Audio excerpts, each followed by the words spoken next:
Welcome to Representing a Number. Today we will explore 3 ways we can represent or show a number. Let's get started. The first way we will explore is called standard form. This is the most common way we see numbers in our world. Let's see what number we are working with today. Hello, hundreds. Nice to see you, tens. Welcome to the party, ones. Let's count each place value so we can discover today's number. We have 2 100s, 1, 2, 3, 4, 5 10s, 1, 2, 3, 4, 5, 6, 7, 8 ones. Let's use our place value chart to write today's number. We had 2 100s, so let's put our 2 in the correct box. How many 10s did we have? That's right, 5. Last, we had 8 ones. Great job.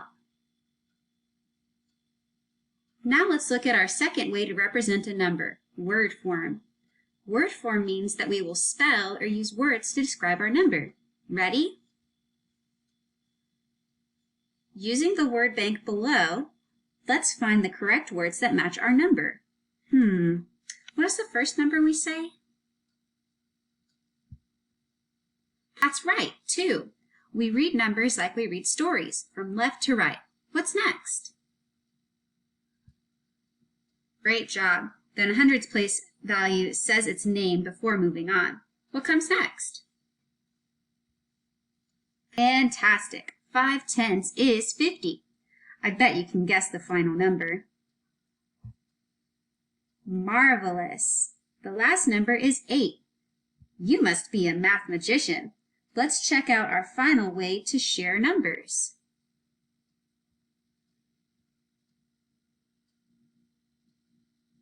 Our final number representation is called expanded form. Expanded form shows a number stretched out, then squished back together. They have to separate each place value to start. What comes first?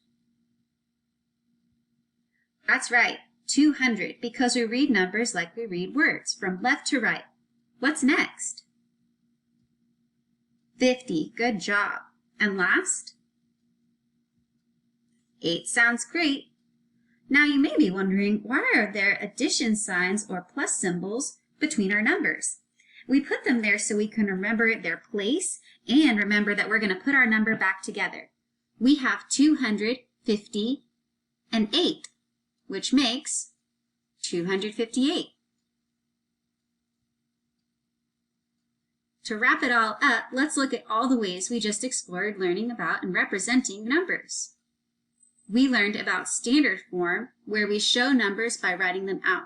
We took a pictorial representation using our base 10 blocks to find out what today's number was. Next, we looked at word form, and we learned how we could write our numbers from the way they're written as a number to writing them into words.